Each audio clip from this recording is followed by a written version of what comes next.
Saya tidak sempat buka-buka HP lagi belakangan ini, tapi minggu lalu sempat bercerita dengan Pak Ageng. Kali ini saya akan membawakan materi yang judulnya jam ketiga dan jam ke-9 dalam proses penyaliban Yesus Kristus. Apa maksudnya jam ketiga dan jam ke-9? Nanti kita akan lihat sama-sama. Dan nanti juga kita akan belajar seperti anak SD boleh, anak SMP boleh belajar mengenai jam-jaman lagi. Waktu jam-jaman itu mungkin belajarnya SD kali ya, jam 1, jam 2 akan belajar lagi, tapi dalam konteks Yahudi. Karena ternyata seperti kata para pakar, banyak pakar, untuk bisa memahami suatu seseorang dengan lebih baik ataupun suatu ajaran dengan lebih baik, kita harus memahami juga budayanya. Jadi memang kita tidak bisa terlepas dari budaya Yahudi karena Yesus Kristus, Yeshua Hamasya adalah seorang Yahudi.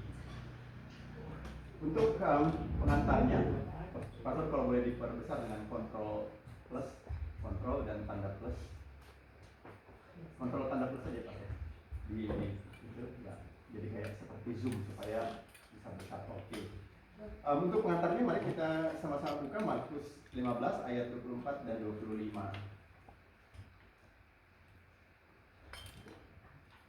Markus 15 ayat 24 dan 25. Ya, diklik juga Pastor di angka 3 itu. Ya, itu juga sudah ada. Tapi mari kita baca sama-sama di HP masing-masing juga boleh, karena ini mungkin kurang besar. Jadi Pastor boleh perbesar. Kita baca sama-sama ya. Kemudian mereka menyalibkan dia, lalu mereka membagi pakaiannya dengan membuang tundi atasnya untuk menentukan bagian masing-masing. Ayat 25, Markus 15 ayat 25. Hari jam 9 ketika ia disalibkan.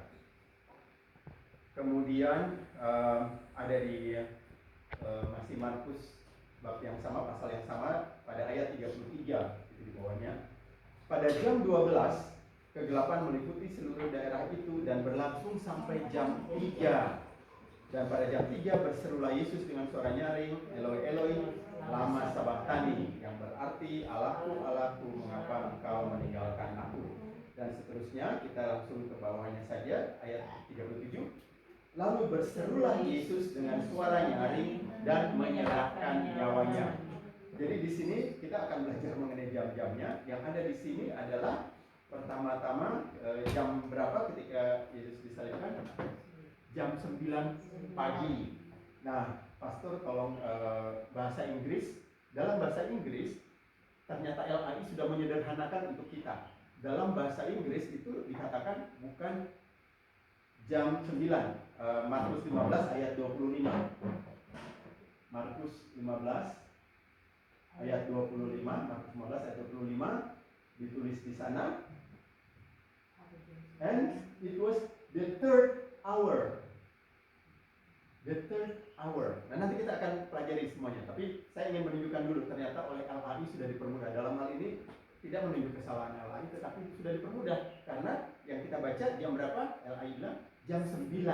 Tapi bahasa Inggrisnya ternyata the third hour. Third. Nanti kita akan masuk ke sana. Oke, kita lanjut dengan yang di bawahnya, Pastor. Matius 27 ayat 45 sampai 50. Matius 27 ayat 45-50. Itu tadi masih bicara mengenai pagi, yang mulainya dari pagi. Nah, ini juga ayat 27, pasal 27 ayat 45. Mulai dari jam 12, kegelapan meliputi seluruh daerah itu sampai jam 3. Sama ya, mulai dari jam 12. Jadi jam 12 kita, jam 12 siang sampai jam 3 gelap. Kira-kira jam 3 sama berserulah dan seterusnya. Kemudian kita lompat saja langsung ke ayat 50. Yesus berseru pula dengan suara nyaring lalu menyerahkan nyawanya. Jadi jamnya jam berapa? Jam 3 sore. Nah, kita lihat di bahasa Inggrisnya Matius 27 ayat 45. Matius 27 ayat 45. Kita lihat apa yang dituliskan di sana, ayatnya 45. Now from the 6th hour. The 6th hour, jam yang ke-6. Jam yang ke-6 ada kegelapan. Ya, sampai dengan jam ke-9. From the 6th hour to the 9th hour. Nah,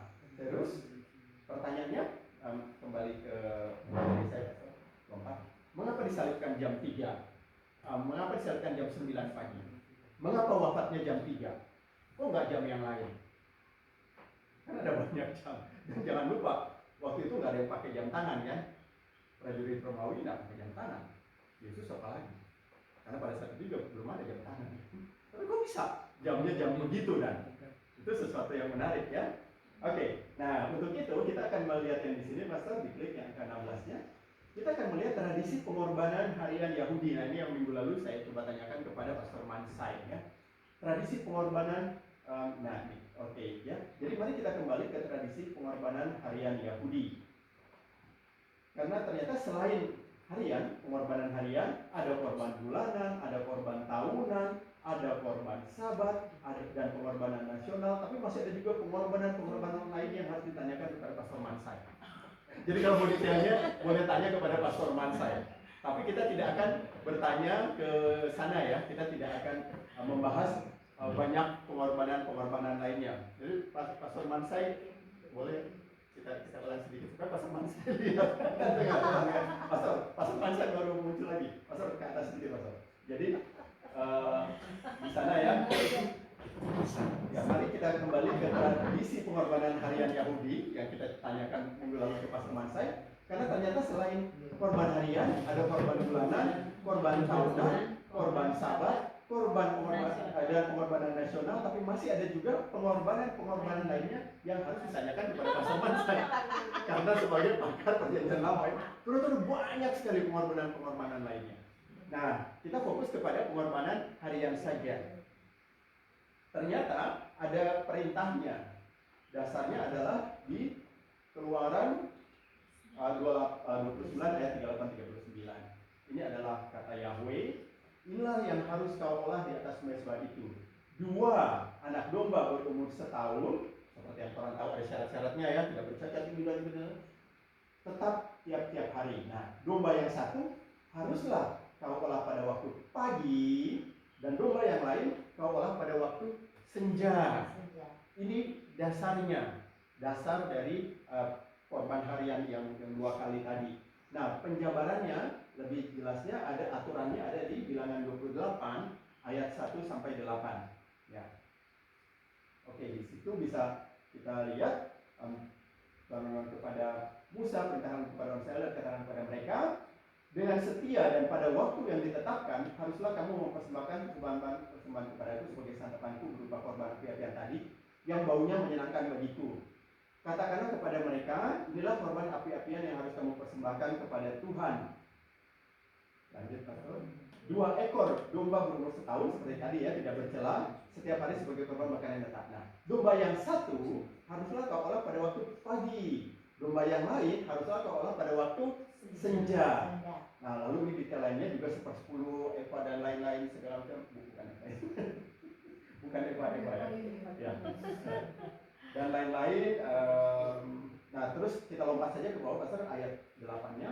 Dan domba yang lain haruslah kau olah pada waktu senja, sama seperti korban harian pada waktu pagi, dan sama seperti korban curahannya, haruslah engkau mengolahnya sebagai korban api-apian yang baunya menyenangkan bagi Tuhan. Nah, ini pada prakteknya bukan hanya dombanya, tapi juga ada kemenyan dan lain-lain. Oke, itu korban bakaran harian. Jadi ada pada waktu pagi dan pada waktu senja. Pada waktu pagi dan senjanya itu ternyata pada jam yang ke-3 atau jam 9 pagi, dan sorenya pada jam ke-9 atau pada jam 3 sore. Nah, itu kita lihat detailnya, kita sudah akan belajar jam-jamannya. Yang berikutnya, Pastor, korban harian ini, korban tadi ya, yang ada korban pagi dan korban sore itu disebut sebenarnya olah tamid, tapi kemudian disingkat tamid saja, tamid, yang artinya korban bakaran harian.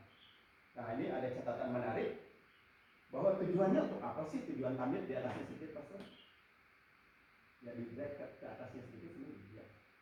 Nah, tujuan tamid itu untuk apa sih? Ternyata menjaga hubungan terus-menerus dengan Yahweh, yang menekankan pada kekudusannya dan perlunya penyucian atau penebusan bagi jemaat. Gitu. Perlunya seperti itu. Tapi nanti di bagian belakang kita akan lihat. Nanti kita akan lihat seakan-akan itu jam tayang, dan jam tayangnya Roh Kudus itu, atau jam tayang seperti ada portal dibuka, jamnya jam itu, jam 9 pagi sama jam 3 sore. Nah, pasca penghancuran, kan kita tahu ya Bait Allah kemudian hancur ya tahun 70 ya, dihancurkan oleh Romawi. Tamid dan keseluruhan sistem pengorbanan itu diubah secara signifikan. Kenapa? Karena ketiadaan tempat persembahan utama yaitu Bait Allah. Nah, lalu diubahnya, kita fokus di tamid aja karena ada begitu banyak yang diubah juga, disesuaikan dengan keadaan. Nah, kemudian tamid kemudian ternyata digantikan dengan, jadi jam 9 pagi dan jam 3 sorenya itu digantikan dengan berdoa, belajar Taurat, dan pertemuan bersama. Jadi seperti ini ya. Oke, nah sekarang jadi ternyata kemudian saya tidak dapat dasarnya, tapi ini menurut tradisinya tamid pagi itu adalah dilakukan pada jam ketiga yang sama dengan jamnya kita, ini jam kita ini sama dengan jam 9 pagi. Dan tamid sore jam ke-9, jam 3 sore. Nah, kita lihat gambarnya, Pastor, mari. Kita lihat gambar yang bawah, lanjut. Nah, oke. Ini gambar yang ini ya. Terus Pastor, ya lagi, oke. Nah, dasar pembagian jam Yahudi adalah 12 jam. 12 jam gelap atau yang kita sebut dengan night atau malam, dan 12 jam terang atau day atau siang. Ini dalam bahasa Inggris ya, dalam bahasa Inggris itu akan kentara sekali kalau bilang day atau night. Makanya ada good night, ada good day sebenarnya. Ini dasarnya dari mana nih? Kita lihat di bawahnya lagi, Pastor. Dasar pembagian waktunya ada di sini. Ternyata merujuk kepada Kejadian 1 pasal ayat 1 sampai 5. Diklik tolong Pastor angka satunya. Yang iya itu. Oke.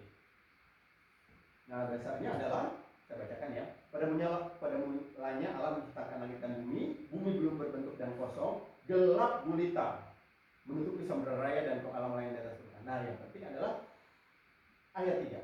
Berfirmanlah Allah, jadilah terang. Allah di sini yang diam. Jadilah terang, lalu terang itu jadi. Ayat 4. Allah melihat bahwa terang itu baik, lalu dipisahkannya lah terang itu dari gelap. Dan Allah menamai terang itu siang, dan gelap itu malam.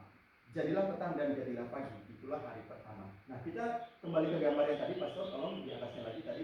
Ini agak penting. Nah, ini kebetulan gambarnya lumayan ya. Yang ini gelap. Pastor boleh sorong sedikit supaya gambarnya agak detailnya. Gambar juga yang detailnya.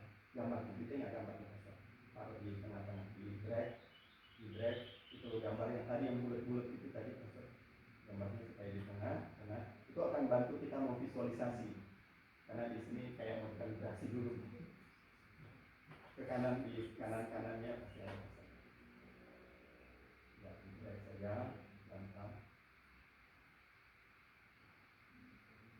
Atau kontrol min dulu, kontrol kurang, di ya, lagi kontrol kurang. Nah, kita gambar. Nah, itu dia gambar yang ini. Gambar ini. Nah, sekarang boleh dikontrol plus lagi biar bisa. Kontrol plus, oke, terus di. Ya. Oke, supaya kita lihat sama-sama, Bapak Ibu dan teman-teman semua ya. Ini gambar. Oke, ini gambarnya. Kebetulan bisa dilihat ini kan hitam, ini biru sebenarnya ya. Nah, mari kita lihat jamnya kita dulu. Jamnya kita itu dimulai kalau jam 1, satunya itu jam 1 pagi atau 1 siang, 1 tengah malam sebenarnya ya. Dan oleh orang, kalau kita pakai pengertiannya orang bahasa Inggris, itulah yang namanya AM. Kan ada AM, ada PM ya. AM dan PM, ante meridian dengan post meridian. Jadi kalau bilang 1 AM itu artinya jam 1 tengah malam. 3 AM jam 1 masih tengah malam. Jadi ini kalau dalam bahasa kita, bahasa Inggris, kan kita ngikutin sistem barat ya, belum Yahudi dulu nih, masih barat dulu. Jadi ketika ini jam 1 ini, 1 AM, kan ini kalau kita lihat jam 12 misalnya semua gelap, terus ini jam berapa kan? Alah jam 2. Kalau misalnya pas lagi gelap, jam 2 siang atau jam 2 malam. Kita nggak bisa tahu, kecuali nanti lihat jam tangan ada AM atau PM. Nah, jadi ini dulu ya, kita ada AM PM ya. Jam 1 jadi AM, 2 AM, jam 11 masih AM, ketika jam 12 tengah hari, dia berganti jadi PM, post meridian. Jadi PM. Jadi jam 1 ini sudah PM, atau jam 1 PM, 1 siang, 2 siang, jam 7, walaupun malam dibilangnya tetap 7 PM. Sampai dengan jam 23 itu masih, kalau kita pengen 23 ya, artinya jam 11.59 masih PM ya, sampai AM lagi. Oke, sampai di sini kita tahu bahwa ada pembagian kotekan. Nah, untuk Yahudi ternyata dibuat seperti ini. jamnya Yahudi itu dimulai dari jam ke-1. Jam ke-1-nya itu dia jam berapa sih? Ternyata jam ke-1 dia ada juga sebenarnya jam ke-1 malam dan jam 1 siang. Jam ke-1 siang. Jam ke-1 malamnya ini dia mulai dari matahari terbenam. Itu jam 0 ya, matahari terbenam jam 0, habis itu baru jadi jam 6 nih jam 0. Jam 7 malam. Jam 7 malam sama dengan jam 1 dia. Jam ke-1 dia. Ya, jam 7 malam. Jadi ini adalah jam 7 malam sebenarnya, jam 7 malamnya kita, karena ini jam ke-1-nya dia di malam. Jam ke-1, jam ke-2, jam ke-3, jam ke-4, jam ke-5, jam ke-6. Nah, jam ke-6 malamnya Yahudi itu jam berapa nya kita? Jadinya 12. Betul, karena betul ya. Jam 12 malam. Jam 12 malam. Jadi di sini ini untuk kita ini adalah jam 12 malam kita sebenarnya. Ya, makanya saya mesti dikalibrasi, konversi sebenarnya ya. Oke, lanjut. Nah, sampai di sini ini adalah jam 0 siang atau jam 0 pagi karena matahari sudah terbit, sunrise di sini. Jadi matahari terbit itu jam 0 ya, mulai jam 0 ya. Jam ke-1-nya dia jam 7 pagi. Jam kedua sama dengan jam 8 pagi. Jam ketiga jam 9. Nah, disinilah kita ketemu ayat pembuka tadi. Ya, makanya kita sudah dipermudah oleh LAI dibilang disalibkan jam 9 pagi. Tapi waktu kita lihat bahasa Inggris, the third hour. The third hour, jam ketiga. Ya. Oke, nah, sekarang sampai di situ, nanti kalau masih bingung kita balik lagi ya. Nah, sekarang gini teman-teman. Kalau kita bilangnya gini, jam berapa sekarang? Jam 1. Atau sekarang misalnya hampir jam 3, kita bilangnya 3. Nah, ternyata kalau di Alkitab ini dibilangnya pakai ke. Kalau ke urutan ya, berdasarkan urutan ya. Kalau urutan kan bahasa Indonesia sebenarnya gampang, semuanya pakai ke saja. Ke 1, ke 2, ke 3, ke 4. Maksudnya ke 100 pun ini nggak akan berubah kan? Bahasa Indonesia gampang. Ke tambahin aja angkanya. Sudah jadi kan urutan ke, misalnya urutan ke 75 artinya urutan ke 75. Tapi tadi kan kita lihat ya bahasa Inggris. Bahasa Inggris agak berbeda teman-teman. Terutama di 1 2 3 dia beda. Yang pertama dibilangnya apa? Bukan the one tapi first. Ya, makanya ada first class. Oh, first. Kalau kedua bukan, kedua apa? Second. Benar. Ya. Jadi second, ya, number second. Ketiga bukan ke-3, bukan, tapi third. Tadi kita sudah lihat ya, third yang tulisannya THIRD. Nah, kalau di angkanya ditulisnya gini teman-teman. Kalau teman-teman lihat angka, ada 1 terus ada ST. Kecil tuh. Ya, itu dibacanya first. Ya, jadi kalau ada angka 1 terus ada angka huruf kecil ST, itu dibacanya first. Sedangkan kalau ada angka 2 ada ND, itu dibacanya second. Ada angka 3 di sininya RD, bukan TH. Nah, nanti setelah ketiga baru semuanya pakai TH. Jadi keempat adalah, ini lebih gampang. Keempat kan fourth. Bacanya fourth karena dia angka 4 dengan TH. Jadi kayak fourth biasa tapi di belakang di ujungnya ditekan. Fourth. Fourth pakai TH ya, fourth. Kelima fifth. Keenam sixth. Ketujuh seventh.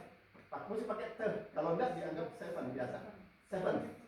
8 8 9 9.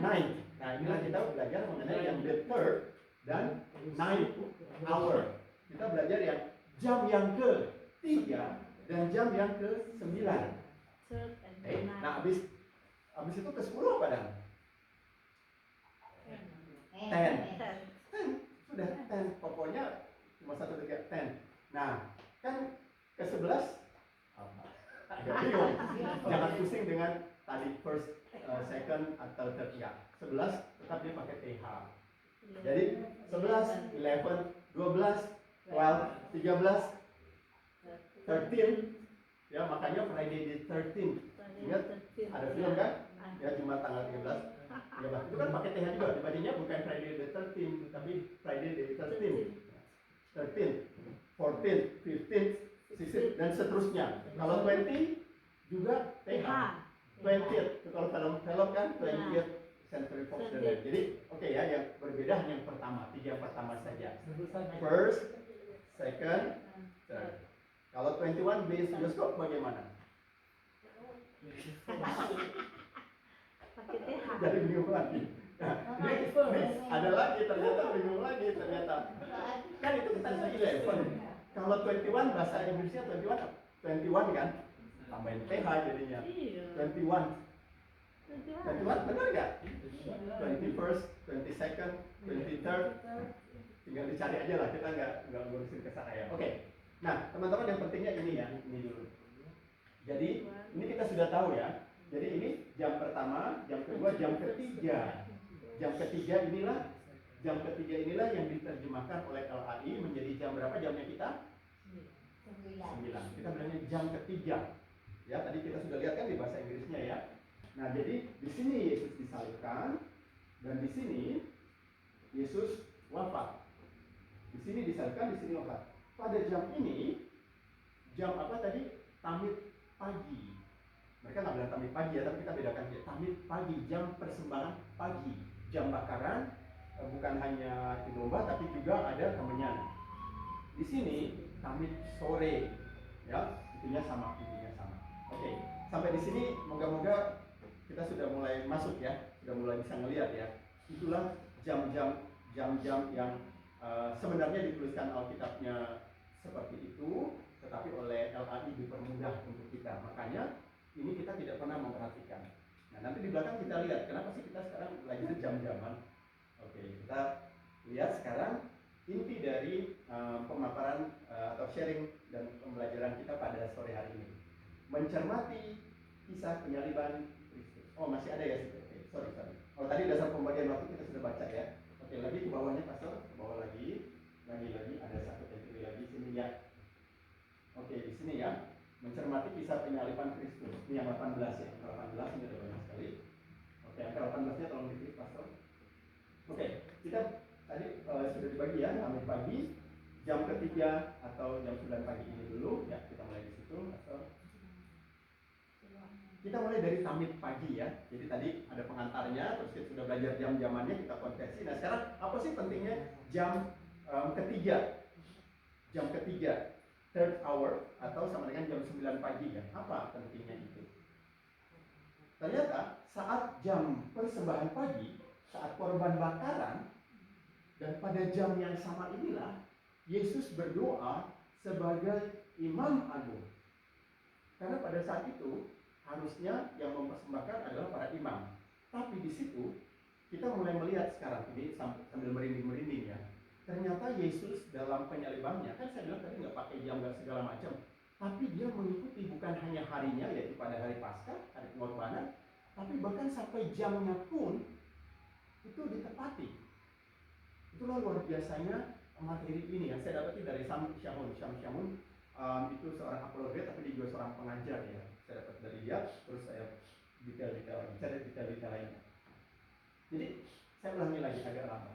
Jadi saat Tamid pagi, jam ketiga atau jam 9 pagi, saat jam persembahan pagi, saat korban bakaran dilaksanakan oleh imam, pada jam yang sama inilah Yesus berdoa sebagai Imam Agung. Tapi bedanya, dia mempersembahkan dirinya sebagai harusnya Emsat, sebagai anak domba menjadi korban pemulih dosa-dosa manusia. Nah, kita lihat ayat-ayatnya. Angka yang sini Pastor, angka 7-nya di sebelah kanan. Oke, kita lihat. Kalau teman-teman bisa ngikutin, syukur ya, saya cuma akan bacakan secara cepat. Yang pertama 1 Petrus 1, sebenarnya di sini juga ada. Jadi kalau yang masih sempat baca. 1 Petrus 1 ayat 18 sampai 19. Sebab kamu tahu bahwa kamu telah ditebus dari cara hidupmu yang sia-sia yang kamu warisi dari nenek moyangmu itu bukan dengan barang yang fana, bukan pula dengan perak emas ya, bahwa kamu telah ditebus bukan dengan barang yang fana dan darah emas dan lain-lain, melainkan ayat 19 dengan darah yang mahal, yaitu darah Kristus yang sama seperti darah anak domba yang tak bernoda dan tak bercacat. Lanjut 1 Petrus 2 ayat 21 sampai 24. Sebab untuk itulah kamu dipanggil, karena Kristus pun telah menderita untuk kamu, kita, dan telah meninggalkan teladan bagimu supaya kamu mengikuti jejaknya. Ia tidak berbuat dosa dan tipu tidak ada dalam mulutnya. Inilah anak domba yang tak bercela. Ketika ia dicaci maki dan seterusnya, ia tidak mengancam, tetapi ia menyerahkannya kepada Dia yang menghakimi dengan adil. Ia sendiri telah memikul dosa kita di dalam tubuhnya di kayu salib, supaya kita yang telah mati terhadap dosa hidup untuk kebenaran. Oleh bilur-bilurnya kamu telah sembuh. Ibrani 9 ayat 14. Betapa lebihnya darah Kristus yang oleh roh yang kekal telah mempersembahkan dirinya sendiri kepada Allah sebagai persembahan yang tak bercacat, akan menyucikan hati nurani kita dari perbuatan-perbuatan yang sia-sia, supaya kita dapat beribadah kepada Allah yang hidup. Dan Mazmur 110 ayat 4, Tuhan Yahweh telah bersumpah dan Dia tidak akan menyesal, engkau adalah imam untuk selama-lamanya menurut Melkisedek. Lalu Ibrani 5 ayat 6, sebagaimana firman-Nya dalam suatu nas yang lain, engkau adalah imam untuk selama-lamanya oleh Samayan menurut peraturan Melkisedek. Kemudian Ibrani 7 ayat 14 sampai 17, kita lewat saja. Ayat 15, dan hal itu jauh lebih nyata lagi jikalau ditetapkan seorang imam lain menurut cara Melkisedek, yang menjadi imam bukan berdasarkan peraturan-peraturan manusia, tetapi berdasarkan hidup yang tidak dapat binasa. Sebab tentang dia diberi kesaksian, engkau adalah imam untuk selama-lamanya menurut peraturan Melkisedek. Kemudian yang terakhir, Kisah 2 ayat 12 sampai 15. Ini Kisah 2 ayat 12 setelah Roh Kudus turun, ya. Nanti kita akan di sana juga. Mereka semuanya tercengang-cengang. Ingat, setelah Roh Kudus turun lalu para rasul bicara dalam berbagai bahasa, ada yang bilang apa? Ih, kok boleh begitu? Oh, semua saudara kami. Nah, ini jauh tanggapan dari Petrus di bagian bawah.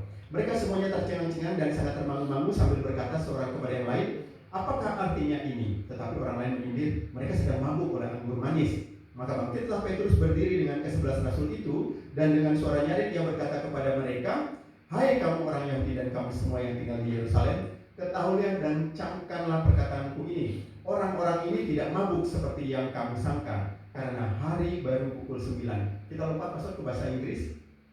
Acts 2 ayat 15. Kan di sini dikatakan jam 9, ya. Jam 9 adalah jam tangannya kita.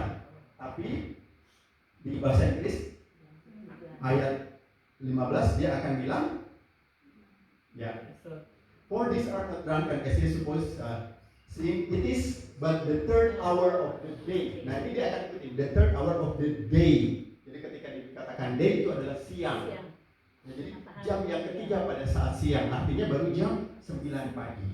Nah, sekali lagi kita dipermudah oleh LAI juga. Baik, itu tentang tamid pagi. Kemudian kita lihat tamid sorenya. Ke sebelah kiri, Pastor. Ya, scroll saja ke kiri. Nah, ini ya, tamid sore. Tamid sore yaitu jam ke-9. Jam ke-9 atau sama dengan jam 3 sore. Nah, saat jam persembahan sore, saat korban bakaran, pada jam yang sama inilah Yesus berdoa sambil mengutip Mazmur 22 ayat 2. Eloi, Eloi, lama sabachthani. Allahku, Allahku, mengapa engkau meninggalkan aku? Sebagai imam agung yang mempersembahkan dirinya sebagai anak domba menjadi korban pemulih dosa-dosa manusia. Jam 3 sore pada saat dia meninggal, itu adalah pada saat jam persembahan sore. Nah, di sebelahnya Pastor yang angka 4, tolong diklik. Nah, ini ada di mana saja, sudah dikutipkan juga di situ supaya kita cepat, ya. Kisah para Rasul 10. Ini ada yang menarik. Ini untuk membuktikan bahwa jam 3 sore itu terjadi hal-hal yang luar biasa seperti ini. Kisah para Rasul. Pada suatu hari menjelang waktu sembahyang, yaitu pukul 3 petang, naiklah Petrus dan Yohanes ke bait Allah. Jadi di situ kita mendapatkan indikasi-indikasi bahwa tamid sore itu jam 3 sore atau sama dengan jam ke-9 siang. Kemudian ternyata bukan hanya mengenai para rasul, di sini diberi contoh juga mengenai Cornelius. Siapa Cornelius? Dia adalah orang kafir pertama yang dibaptis atau yang mengikuti Yesus ya. Nah, di sini ada yang istimewa. Kisah Para Rasul 10 ayat 1 sampai 3. Siapa dia diceritakan di ayat 1 sampai 3. Di Kaisarea ada seorang yang bernama Cornelius. Siapa dia? Oke, dia perwira pasukan, disebut pasukan Italia. Nah, dia itu saleh. Jadi si rumahnya salehnya seperti apa? Jadi si rumahnya takut akan Tuhan dan akan Yahweh, dan ia memberi banyak di sini Theos ya, dan dia memberi banyak sedekah kepada umat Yahudi dan senantiasa berdoa kepada Allah. Dalam suatu penglihatan, kira-kira jam 3 petang, jelas tampak kepadanya seorang malaikat Allah masuk ke rumahnya dan berkata kepadanya, Cornelius. Artinya dia mendapatkan penampakan malaikat juga jam 3 petang, lagi-lagi jam ke-9. Ini kalau kita lihat ke bahasa Inggrisnya sama, ini 3 petangnya adalah jam ke-9. Boleh Pastor kita coba lihat Acts 10 ayat 3. Acts 10 ayat 3. About the 9th hour of the day. Kembalikan katakan the 9th hour. Tapi oleh lain kembali kita sudah diperlukan dikatakan jam 3 sore. Yang ini dikatakan adalah jam tamid sore adalah jam 3.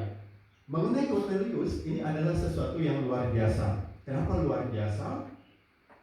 Kan itu malaikat baru menampakkan diri, tapi intinya nanti di bagian bawahnya, oh ya kita lompat ke bagian bawahnya. Setelah menampakkan diri, apa yang dikatakan oleh malaikat? Dia disuruh ketemu pada Petrus. Nah, itu di ayat 30 dijelaskan. Kan di situ Petrus baru dapat izin atau pencerahan bahwa gak apa-apa ketemu dengan orang-orang kafir. Sebelumnya kan gak boleh sama sekali menurut adat Yahudi. Petrus bilang, oke lah, karena saya sudah diberi pencerahan gini-gini, makanya kamu panggil saya datang. Nah, terus tolong bilang dan Cornelius kamu mau apa? Nah, ini jawabannya Cornelius.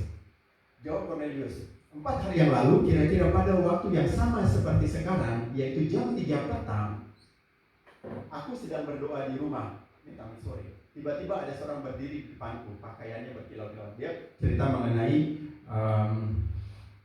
penampakan malaikat itu. Nah, ini dia baru mau ketemu loh. Dia saat itu belum dibaptis atau belum mengikuti Yesus. Tapi yang luar biasanya, rupanya sebagai seorang perwira yang sudah bertobat bersama seisi rumahnya, dia mengamat-amati tetangganya. Orang Yahudi itu bagaimana sih kalau mereka berdoa kepada Yahweh pada saat itu? Jadi dia perhatikan, jam segini orang tamid pagi, jam begini lalu beramal dan seterusnya. Jadi ini seorang yang seorang pagan, seorang kafir yang sudah melakukan metanoia, berbalik 180 derajat, sehingga dia ternyata berkenan kepada Tuhan Yesus. Untuk itulah dia diberi berkat berupa penampakan malaikat. Ini lagi sesuatu yang sangat luar biasa. Ya, jadi kehidupannya yang belum dibaptis ternyata tapi sudah bertobat melakukan metanoia dan menyatakan imannya, ternyata itu diberi penghargaan, diberi bonus untuk kita ya, diberi berkat yang luar biasa. Itulah kasih karunia, ya, diberi kasih karunia kepada Cornelius. Oke, kita lanjut dan selesaikan Matius 27 ayat 46. Tadi sudah kita baca sama-sama ya. Kira-kira jam 3 ini sama. Kalau kita lihat di bahasa Inggrisnya akan sama, the 9th hour of the day lagi. Kira-kira jam 3 berserulah Yesus dengan suara nyaring, Eli Eli lama sabachthani, artinya Allahku Allahku mengapa engkau meninggalkan aku. Nah, jadi teman-teman, ini sebenarnya yang ingin disampaikan. Jadi makanya saya bilang mungkin dianggapnya agak berat, enggak juga enggak. Sebenarnya sederhana yang ingin disampaikan, tapi supaya kita lebih masuk lagi. Dan di sini saya merasa orang kafir pada saat ini mendapatkan suatu berkat yang luar biasa, karena saya yakin di kumpulan manapun, kelompok manapun tidak akan pernah ada pembahasan mengenai jam. Karena jamnya itu sebenarnya kalau kita pakai LAI kan jamnya jam bahasa Indonesia, dan juga jam ya sudahlah, nggak usah dipertanyakan lah, kayak begitu saja kan. Tapi tadi sebenarnya minggu lalu Pak Gem tanya, terus mereka bagaimana menentukan jam? Karena jelas tadi saya bilang kan, perwira Romawi nggak pakai jam tangan. Yesus apalagi nggak pakai jam tangan. Udah jam 3 nih, kita mesti menyerahkan diri. Enggak ada. Tapi mereka jamnya itu sama. Mereka menggunakan jam pasir sebetulnya. Jadi sama kalau orang dulu atau tanya opa-oma yang bertani, itu mereka pasti tahu. Lihat di mana? Bayangan. Ya, matahari dan bayangannya. Oh, di sini. Kira-kira sejam begini ini dia. Itu karena orang tidak akan kerja bapacol segala macam pakai jam. Gitu. Jadi sama, mereka menggunakan jam matahari. Jam matahari kalau ditempatkan, dikalibrasi dulu, ditetapkan posisinya pas, itu pasti akan sama. Dan jamnya di Israel mirip-mirip kita di agak-agak tropis sedikit, itu tidak banyak berubah. Tapi kalau di Eropa seperti Inggris dan lain-lain yang di belahan utara ataupun di belahan agak selatan dari Khatulistiwa, itu akan ada perubahan jam ketika musim tertentu. Ketika ada winter atau apa, yang jam siangnya bisa lebih panjang, jam siangnya kadang lebih pendek, itu ada. Jadi orang-orang Yahudi itu harus menyesuaikan jam tamitnya mereka, jadi agak jadi lebih rumit. Sama seperti saudara-saudara kita yang puasa. Nah, jadi ngomong kita sudah tahu kan ya, orang puasa dasarnya dari mana? Nyontek. Seperti yang lain-lain kan, mereka banyak copy paste dari adat tradisi ritual Yahudi. Nyontek. Puasa dimulai kapan? Saat matahari terbit. Hampir matahari terbit kita sudah stop makan. Nanti kita bukanya kapan? Matahari terbenam.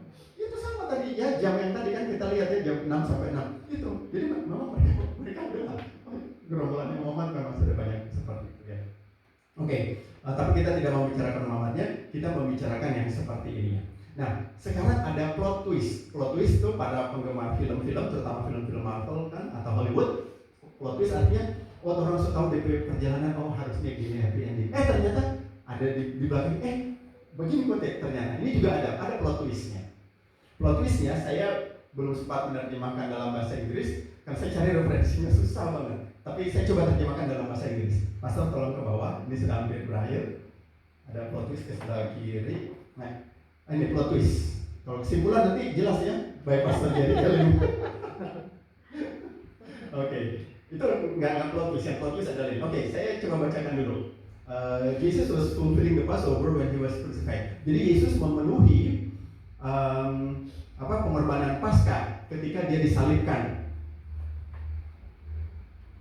On Passover, pada saat Paskah, the normal daily sacrifice, tamid tadi ya, yang tamid itu pada saat Paskah harusnya kan kalau hari-hari biasa kan dilaksanakan jam ke-9, atau sebenarnya jam berapa? 3 sore ya. Jam 3 sore. Harusnya jam 9 nih. 3 PM. Nah, ini dia jelas di dalam bahasa Inggris ditulis ini. 3 PM. Kecuali Paskahnya itu jatuh pada hari Jumat. Nah, ini penting, ini plot twist sebenarnya. Kecuali, jadi ternyata ada pengecualian nih. Kecuali Paskahnya itu jatuh pada hari Jumat, sambil burungnya Nah, atau the eve of the Sabbath, jadi malam sebelum Sabat ya. Dalam hal itu, in which case, pengorbanan tamid tadi harus dilaksanakan jam 2. Jadi diajukan 1 jam sebelumnya. Kalau itu jatuh pada hari Jumat, ya. Mana tadi? 2 PM. Karena Yesus wafat, our Passover lamb, domba Paskah kita dikorbankan pada jam 3, kan jelas ya di Injil toh, jelas kan jam 3 kan, tidak diajukan kan. Padahal kalau menurut Jumat Agung, soalnya menurut Jumat Agung kan harusnya Jumat tuh jatuhnya kan. Kalau jatuhnya Jumat harusnya apa? Dimajukan ke jam 2. Nah, di sini plot twistnya. Karena Yesus wafat pada jam 3, maka penyaliban could not have taken place on Friday. Tidak bisa jatuh pada hari Jumat. Atau dengan kata lain, in other words, dengan kata lain, Good Friday, Jumat Agung, was not on Friday. Jumat Agung tidak pada hari Jumat. Dan dipasangkan dengan itu, faktanya bahwa Yesus specifically secara khusus mengatakan bahwa juga kan dia akan berada di dalam bumi, di perut bumi selama 3 hari dan 3 malam. And isi, dan jadinya kita bisa melihat bahwa Good Friday harusnya adalah Good Wednesday. Jumat Agung ternyata betul harusnya Rabu Agung. Inilah plot twistnya. Luar biasa sekali. Itu informasi yang bisa saya bagikan. Sebelum nanti kesimpulan oleh Pastor Jerry, saya melihat bahwa luar biasa ya, ada begitu banyak informasi yang kita dapatkan kemudian. Seandainya saya tidak ada di dalam kafe, saya tidak akan mendapatkan begitu banyak informasi-informasi tambahan lagi, termasuk mengenai Ron Wyatt ya, Ron Wyatt yang arkeolog yang menemukan bahwa ternyata itu dipenuhi benar-benar penebusan dosa itu harus terjadi dengan memercikan darah anak dombanya ke tutup pendamaian tabut perjanjian ya. Dan itu ternyata ditepati, tapi tidak ada di dalam Alkitab. Itu nanti ditemukan oleh arkeolog yang menggali, ternyata ada retakan seperti ini, dan di atasnya itu adalah tempat salibnya Yesus. Retakan itu kayak di misalnya ya di sini di dindingnya yang ada di sini ada ini ada garis retakan.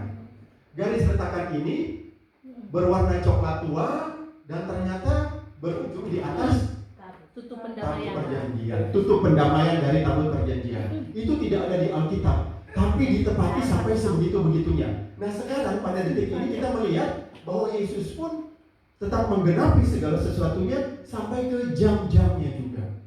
Luar biasa. Jadi kenapa disebut Melkisedek? Melkisedek adalah gambaran Imam Agung dulu. Melkisedek Yesus seperti Melkisedek yang sekarang. Tapi kalau kan dikatakan kalau Imam Agung setiap tahun harus melakukan persembahan ini dan itu, dia melakukan persembahan sekali selama-lamanya karena dengan darahnya sebagai anak domba yang tak bercela. Jadi sungguh luar biasa, terpujilah Tuhan kita Yesus Kristus.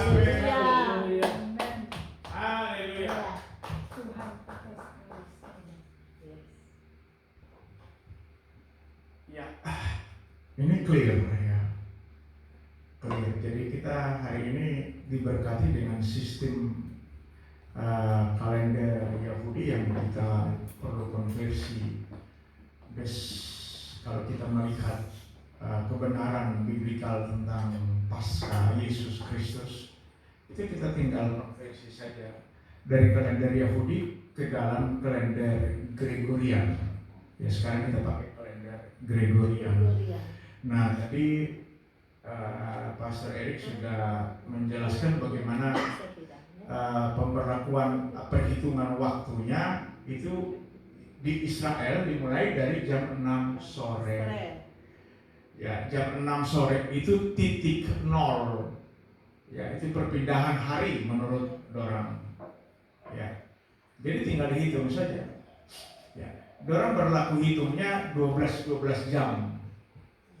Ya, jumlahnya tetap 24 jam. Tapi 12 jam dari titik jam 6 sore sampai jam 6 pagi. Itu 12 jam. Makanya mulai dari jam 7 pagi, dorang hitung 1 jam pertama. Nah jam 9 itu jam ketiga. Sudah selesai.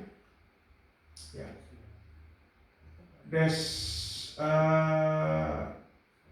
Tadi Pak Erik melakukan penyanggahan sistem penanggalan yang sekarang Jumat Agung itu. Saya pernah lacak di kalender Yahudi, itu Yesus mati berumur 33 tahun, ya, 33 tahun. Dan menurut kalender Gregorian, ya, tahun Masehi itu tepatnya jatuh pada tahun 27 Masehi. Nah, tahun 27 Masehi, Paskah itu jatuhnya tanggal 1 Nisan. Itu kan 14 Nisan. Ya. 14 Nisan itu tepat hari Rabu.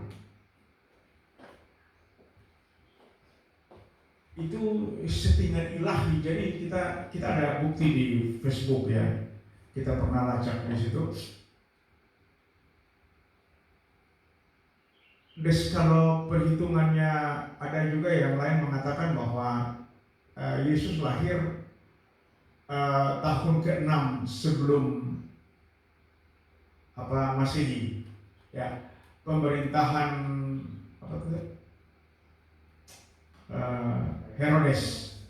Ya, Herodes. Di situ tepat sekali hari Rabu. Ya, tidak mungkin Alkitab salah. Ya. Besar ini kita dengar penjelasan merupakan klarifikasi bahwa ini adalah sanggahan biblikal. Tidak tepat hari Jumat yang disebut Jumat Agung. Ya. Narasinya dibawakannya secara presisi. Ya. Dan ini luar biasa, itulah cara Tuhan Yesus Kristus. Dia menjelaskan peristiwa sejarah. Iman Kristen tanpa presisi sejarah atau sejarah yang presisi, maka iman Kristen itu hanya deluhado. Ya, hanya deluhado. Itu tongkos namanya. Ya. Desain kesimpulan terakhir itu menarik sekali untuk diperhatikan. Itu narasi logisnya, ya, dari penjelasan sederhana.